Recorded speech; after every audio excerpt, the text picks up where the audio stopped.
subscribing to our YouTube channel and click the bell to be notified when we post new videos. Bàbá mi. Professor ọkùnrin yẹn o. Ìfọmọnìyàn ṣe. Ẹ jẹ́ kí n correct ẹ̀, èmi kọ́ ni mo gbẹ̀yìn sí detention. Okay. Jamiu Noah Ọládélé pẹ̀lú Lady K, àwọn gbẹ̀yìn detention. Orí àdúrà yín àti àánú. Okay, bàbá ń correct mi lọ́wọ́lọ́wọ́ sí ẹ̀sà ń correct mi pé Ládélé ló dé. All right, sorry about that. Yeah. Torí àdúrà yín àti àánú yín, Ọlọ́run fi bójúbójú ó fi bò wọ́n lójú, wọn ò rí mi tán. Wọ́n kàn rí mi díẹ̀ ni wọn rí mi tán. A dúpẹ́ fọ́lọ́run. A dúpẹ́. Ọpẹ́ mi pàtàkì ó lọ sọ́dọ̀ olóyè Sunday Igboho. Ẹni tí mo ní ìgbàgbọ́ nínú ẹ̀ jù, ẹni tí mo fẹ́ràn jù, ẹni tí mo rí gẹ́gẹ́ bí ajàfún ẹ̀tọ́ ọmọnìyàn tòótọ́, tí kìí ṣọ̀rọ̀ ọdún kan, méjì, mẹ́ta, mẹ́rin, márùn-ún látàyè gbọ́nrin àti wà pẹ̀lú olóyè. Olóyè ní ìdí pàtàkì tá a fi wà nínú Yorùbá Nation. Olóyè ní reason tí a fi surrender everything tá a ní láti jà fún òmìnira ìran Yorùbá. Ṣé mọ̀ pé bẹ́ẹ̀yàn bá ní aṣáájú tó ń fi ìpìlẹ̀ rere lélẹ̀, èèyàn ò ní choice ju wípé kéèyàn máa follow footstep ẹ lọ. Mo dúpẹ́ o lọ́wọ́ olóyè Sunday Igboho. July 1st, ọjọ́ má lè gbàgbé, ọjọ́ tí mi ní gbàgbé ní ìgbésí ayé mi láéláé, tí ọmọdọ́mọ mi yóò máa rántí. Kábíyèsí Ọlọ́run. Àṣé téèyàn bá fojú kan èèyàn láàrin 10 minutes, ẹni yẹn dẹni ó lè di ẹni àgbégbìn. Àṣé téèyàn bá jókòó pẹ̀lú èèyàn yìí fún tẹ́ tó ń gba nǹkan jẹ lọ́wọ́ ara yín. Àṣé kò nítumọ̀ pé kíkú má pa onítọ̀hún láàrin ìṣẹ́jú kan. Mo ń sọ̀rọ̀ nípa Ọládàms, ìyẹn Saheed Ọlámilékan Àdìsá, tí gbogbo àwọn èèyàn mọ̀ sí Àdògán. He sacrificed his time, his money, his energy, his everything in the actualization of Yoruba race. Àmọ́ bó ti wọ Ọlọ́run ló ti ṣọlá. Ìkọlù ilé olóyè ó wáyé ní 1:35 a.m. Exactly 1:35 a.m. Torí mo rántí dáadáa pé 1:20 a.m. olóyè fẹ́ràn ká máa gbá table tennis ní ọwọ́ alẹ́. Èyí lolóyè ń ṣe lọ́wọ́ kó tó di wípé kọ́ ìyàwó wọn, mo rò pé láti Germany ó wọlé. Kọ́ yẹn lolóyè rí sí ọ̀nùlé. Àwọn àwò pé nígbà tó tiẹ̀ ti rí báyìí, ẹjá fẹ̀ kan ti gate káwa náà ó wọnú ìyẹ̀wò kárè sùn. Ṣé mọ̀ pé àbẹ̀ lè gbọ́n tó ẹni tó ń ṣọ́ ni? Kò sí bá a ṣe fẹ́ ṣe, a lè gbọ́n tó ẹni tó ń ṣọ́ wa láéláé. Bá a ṣe wọlé, olóyè wà lórí kọ́. Èmi àti nínú àwọn ọmọ kájọ làbújá, Ọpẹ́yẹmí Táíwò láti wà nínú yàrá ọ̀dọ̀ tèmi. Àti ó ti 1:35 a.m. A bẹ̀rẹ̀ sí ní gbọ́ gbogbogbogbogbogbogbò tí ìbá ń dún. Mo ní láti jí ọmọ yẹn pé kí ló ń ṣẹlẹ̀. Ilé olóyè Sunday Igboho ilé ìjagunjagun ni. Akọni odò alẹ́ Yorùbá lolóyè Sunday Igboho. Sọ ta bá ń gbúrò ìbọn, a máa ń nígbàgbọ́ pé bóyá tó wá kí wọn àbí nǹkan kan ni. Àmọ́ ìbọn ilé ìkọjá ẹni ó wá kíyàn. Mo wá sọ fọ́mọ yẹn pé wàhálà wà o. Ọmọ yẹn ní ká kọ́kọ́ wò pé bóyá àwọn ọlọ́dẹ ni. Mo kàn wá gbọ́ ohùn tó jáde pé surrender yourself, kíní kan ohùn yẹn ò lọ sókè dáadáa. Mo ní irú kí leléyìí. Ojú bíi ìṣẹ́jú 5 sígbà náà, olóyè Sunday Adéyẹmọ Ìgbòho ṣá bàbá wa jáde láti inú ìyẹ̀wù wọn lókè. Ẹ̀yin ta ni ẹ́ nílé mi? Who are you? Nínú nílé mi. Ọ̀rọ̀ tí bàbá yìí sọ wọ́n tẹ̀lé bẹ́ẹ̀ pẹ̀lú bani. Ó di tàtàtàtàtàtàtàtàtàtàtà. Torí pé ilé olóyè ó jẹ́ chalet mẹ́jọ pẹ̀lú main building. Chalet tèmi wá jẹ́ chalet tó dojú kọ gate gangan tó wo gate. Fẹ́ tó bá lórí ọ̀fẹ́ láti wo àwọn fídíò ìgbà tán attack. Ẹ̀yin Prado 2021 model yẹn gẹ́gẹ́gẹ́ chalet tó wà lẹ́yìn ẹni chalet ọ̀dọ̀ kìíní. Tó fún mi lórí ọ̀fẹ́ láti rí gbogbo nǹkan tó ṣẹlẹ̀. Lẹ́yìn tó lóye sọ̀rọ̀ ìtàn báyìí, wọ́n dàbọn ìbò lẹ́ni, ó di tàtàtàtàtàtàtà. Wọ́n gbìyànjú láti já gate, àmọ́ gate yẹn ò ṣeé ṣí. Kọ́ gbé sí àwọn agbénipa ni, àwọn kí leléyìí. Wọ́n wá fo fence, wọ́n gbé ládàá ní. Ìgbà tó ń fo fence, wọ́n bọ́ síbi gate, wọ́n fìbọn já padlock gate. Wọ́n wá ṣí gate yẹn. Kété tí wọ́n ṣí gate, wọ́n bẹ̀rẹ̀ sí ní pèsè wọlé. Enter 2 2 2 enter 2 3 enter 2 3. Àwọn aláṣọ dúdú la kọ́kọ́ rí lẹ́yìn tó túmọ̀ sí àjọ ẹlẹ́bùyẹ́ DSS. Wíwọlé tán wọlé wọ́n hàmì sí gbogbo ara lé mọ́ ní wàhálà rèé o, mo sọ fún ọmọ tájọ sùn ní àdánwò dé, àṣẹ Yorùbá nation dáràn. Bẹ̀rẹ̀ sí ní ké kúrò aláwọ̀ ìsájà gbogbo ẹ̀ mọ́ra wọn. A bá bẹ̀rẹ̀ sí ní rí àwọn sójà tí a ń wọlé. Kẹta tí mo rán sójà wọ́n ti pọ̀ bí èèrà nínú ilé olóyè. Wọ́n bẹ̀rẹ̀ sí ní dàbọn bo ilẹ̀kùn ẹnu ọ̀nà olóyè gẹ́gẹ́ tátátátá. Ilẹ̀kùn yẹn ò já. Wọ́n lọ gbé sledgehammer pẹ̀lú ìbọn kan tán pè ní G3. Ní a bá ti yìn sí ní frame báyìí, ìyẹn ò wálẹ̀. Wọ́n sá gba ibi window, wọ́n gbà wọlé. Ìgbà tán gba bí wọ́n kọ́ wọ chalet àkọ́kọ́, wọ́n ṣe èèyàn léṣe, wọ́n fi ìbọn ba gbogbo ẹ̀ jẹ́. Chalet ẹ̀kejì wọ́n ṣe bẹ́ẹ̀, chalet ẹ̀kẹta wọ́n àti ìráyè wọ main building olóyè Sunday Igboho tí bàbá ń gbé. Akọni odò alẹ́ Yorùbá lẹ́yìn bá ní tó ṣe olóyè lọ́jọ́ yẹn. Lẹ́yìn bá ló ń láyà kírú ẹ̀ ṣe òun, wọn ní náró ẹni bẹ́ẹ̀ mọ́ láyé, yóò dẹni ìgbàgbé. Ìgbà tá à ń ráyè wọlé, Àfáà Fatai àwọn wà ní waiting room olóyè, wọ́n ń kírun lọ́wọ́. Àwọn information tán fún wọn, wọ́n ti jẹ́ ó yé wọn pé ilé jagunjagun lẹ̀ ń lọ. Àwọn náà bẹ̀sù bẹ̀gbà, wọ́n fáyà bọn sínú waiting room yẹn. Àfáà yẹn ń kírun lọ́wọ́. Bẹ́ẹ̀ wọ́n ní ìpèníjà ojú.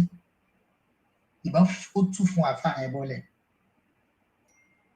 Àfáà dẹni ìgbàgbé. Lẹ́yìn tá a jọ ríra tí ò tí ì kọjá bí ìṣẹ́jú 15.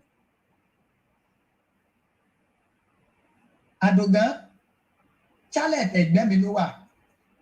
Àmọ́ ìró ìbọn tí Àdògán ń gbọ́, Àdògán náà ní láti jáde pé aṣíwájú wa wà ní main building, kí ló fẹ́ ṣẹlẹ̀?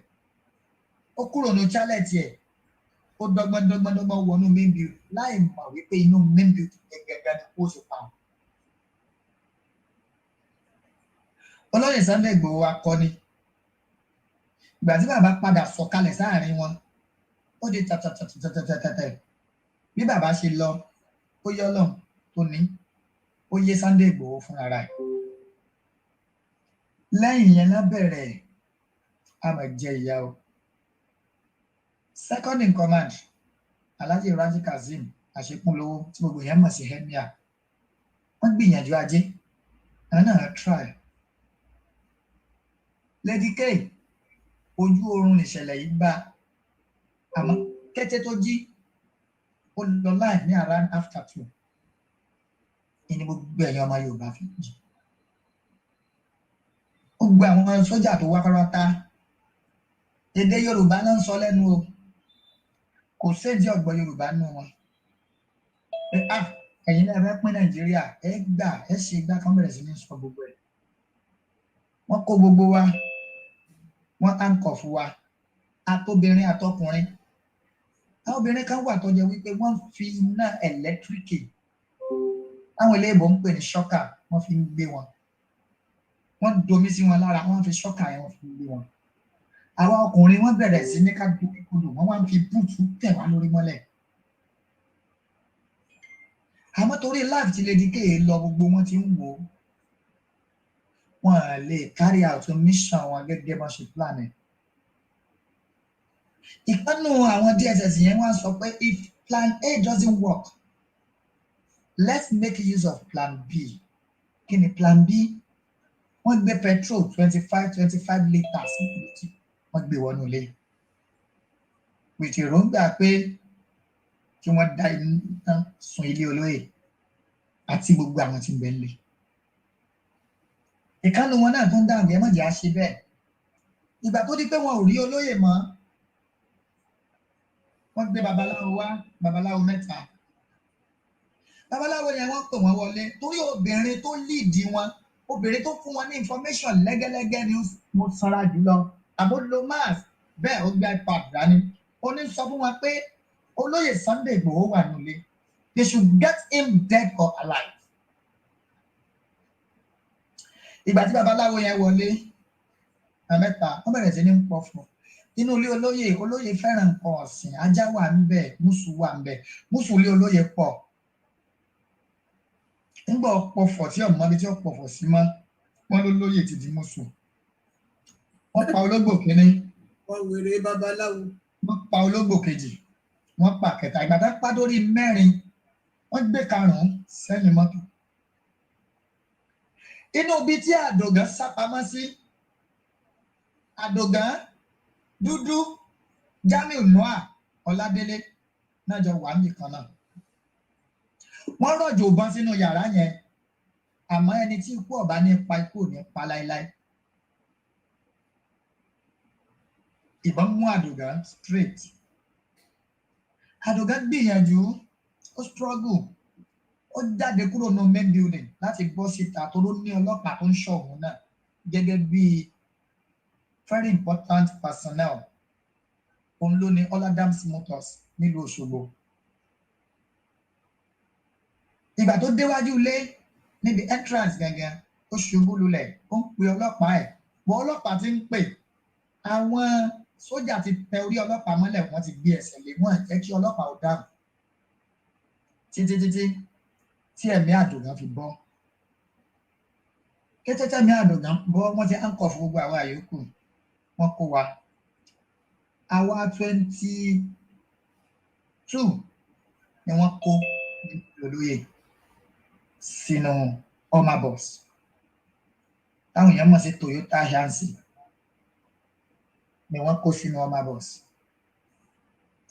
lẹ́yìn yẹn wọ́n pe àwa kan sọ̀kalẹ̀ pé káwá gbé àwọn òkú sínú ilox àwọn a gbé òkú sínú ilox wọ́n tún handcuff ká fi gbé òkú immediately tá a tún gbé òkú tán wọ́n handcuff wa pátá gbogbo àsìkò tí mò ń sọ yìí ó ti bọ́ sí 4:30 láàárọ̀ bẹ́ẹ̀ ni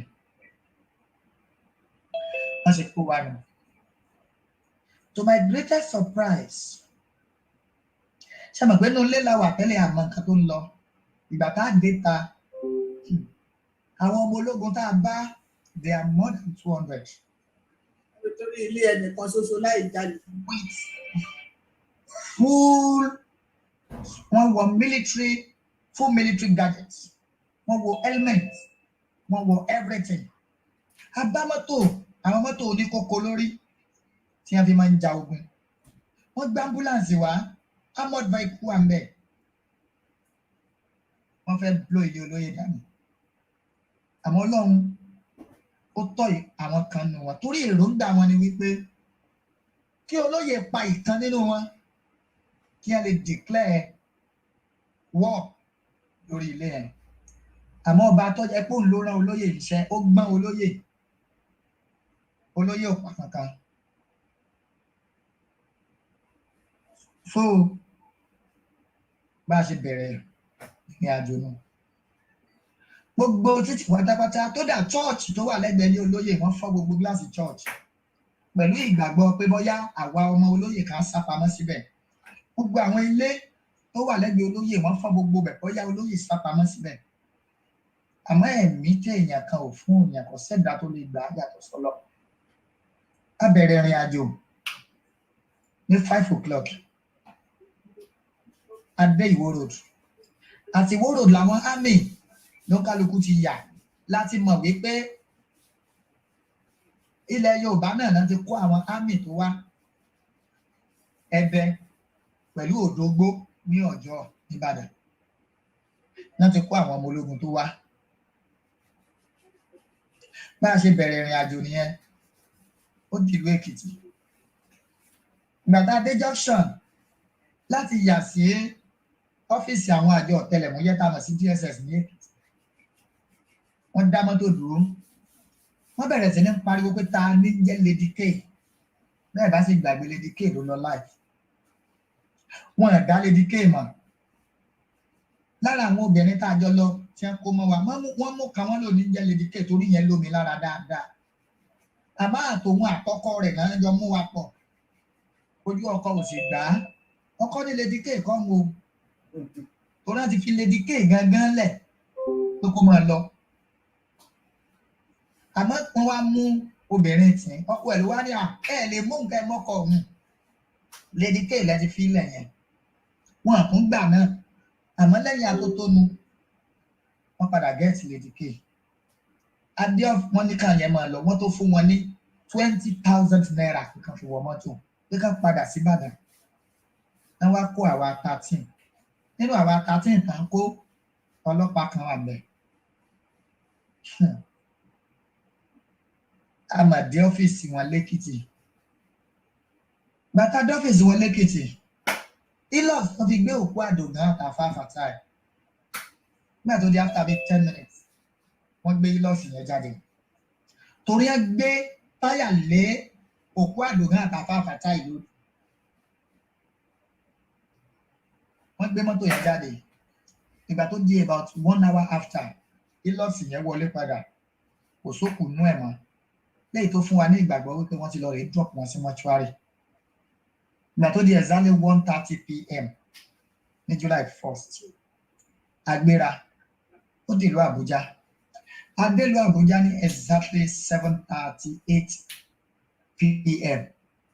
kété tá a wọnú ọgbà DSS wọ́n fi aṣọ bò wá lójú ká má bàa mọ ibi tá a wà ó mà ṣe gbàdá wọlé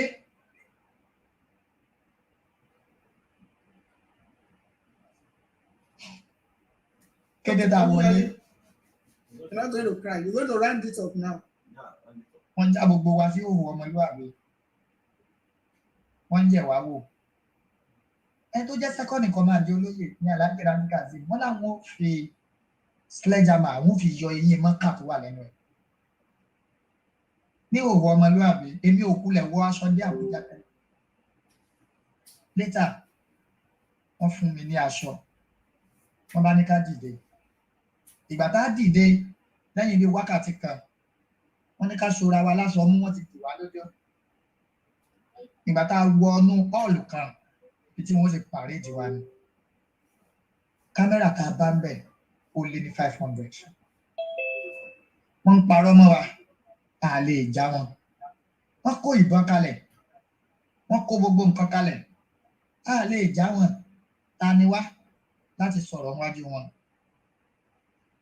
lẹ́yìn èyí wọ́n purọ́ mọ́ wa tán tá a lè já wọn wọ́n kó wa ó dinú àjálẹ̀ ní underground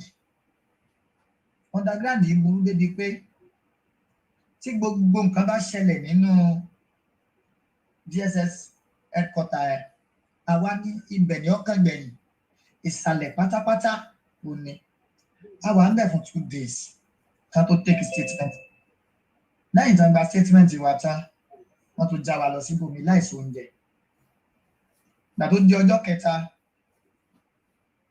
tó ti gba statement náà tó bẹ̀rẹ̀ sí ní fún wa ní oúnjẹ engine oil wọ́n pọ̀ bẹ̀yẹn ní lúrú àmọ́ bí engine oil lórí ó là ń jẹ ọ̀pọ̀ wa ò lè jẹ ibi tó padà wá lọ fi wá sínú àjàlẹ̀ mi tá à ń sùn ẹran wa ti ń jẹ mọ́lẹ̀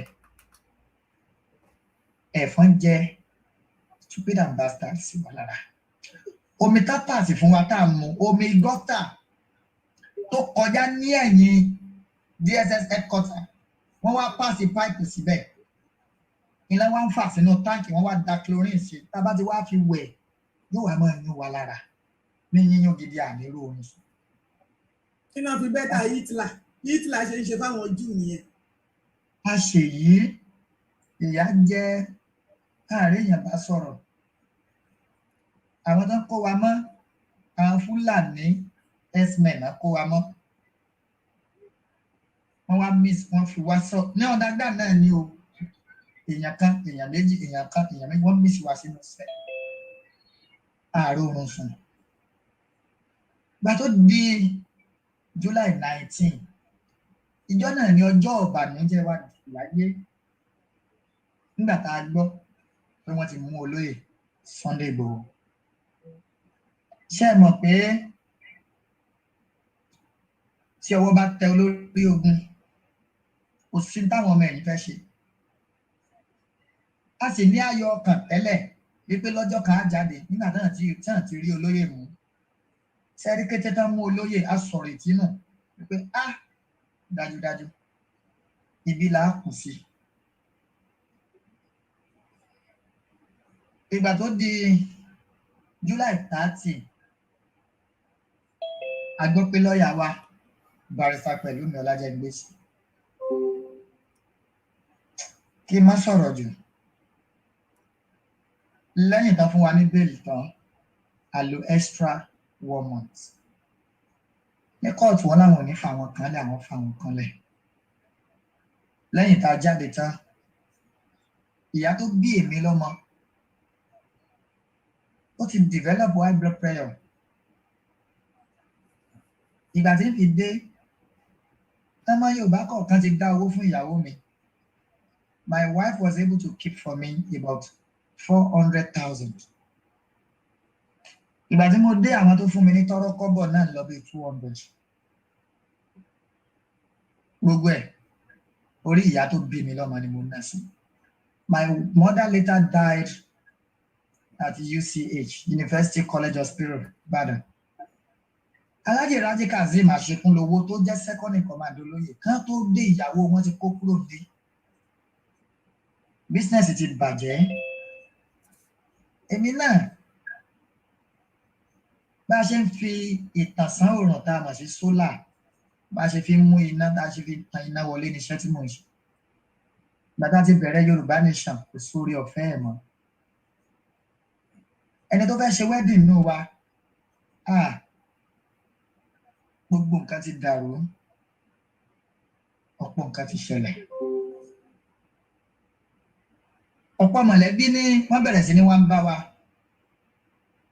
ǹjẹ́ ẹ̀ ní ó tó gẹ́gẹ́ jáwọ́ ní Yorùbá Nation mo sọ̀rọ̀ kan gbà náà èèyàn kan ló lè sọ̀rọ̀ tí màá gbàgbọ́ èèyàn kan ló ní ká dúró tí màá dúró iná ló lóye Sunday Igboho tẹ́fà ìbọn ṣe ní ká má jáde mo gbéra ó di Kòtónú èmi àti second in command láti lọ rè bá olóyè Sunday Adisa ọmọ adé ẹmọ nínú àhámọ́ ọjọ́ tá a lọ ó ní ọjọ́ tí Buratai wà lọ́dọ̀ wọn tí Buratai gbé ìwé fún wọn pé kí bàbá yìí tọwọ́ bọ̀ wọn ò ṣe Yorùbá Nation mọ́ kì í ṣe Buratai nìkan ní signature rẹ̀ wà ńbẹ̀ o àìmọye ọba ilẹ̀ Yorùbá tá a fi ó kọ wọn pamọ́ di àsìkò tọ́rọ̀ bá tó ní signature wọn wà ńbẹ̀ bàbá yìí wá sọ statement kan ó sọ fún Buratai ó ní ṣe bí ológun ni ẹ́ bẹ́ẹ̀ ìbọn wà lọ́wọ́ ẹ̀ yọ ìbọn lọ́wọ́ rẹ kó yìn mí bàbá ní pé tó bá ṣe pé torí pé mò ń jà fún ìran mi bẹ́ẹ̀ fi mí bí gbére ẹ fi mí lẹ̀ ó jẹ́ ọ̀rọ̀ tó jáde lẹ́nu lóyè Sunday Igboho wọ́n kúrò nínú ọ́fíìsì ọ̀gá ọlọ́pàá Benin Republic tó wà ní charge prison ojú wọn pọ́n nígbà tó ń jáde sí wa wọn lè àtẹ́ǹdì sí wa dáadáa àmọ́ wá mò ń lọ wọ́n bọ́ta wọ́n wá pè mí wọ́n ní Dẹ́mọ́lá ìyá tẹ́ẹ̀dẹ́ rí jẹ́ gbé but no going back. Ọ̀rọ̀ tí bàbá yìí sọ ó tún jíńjà mi. Pèmí náà wá di kanranjágbọ́n sí wọn lọ́rùn pé ẹ̀ẹ̀kan lọmọkùnrin kú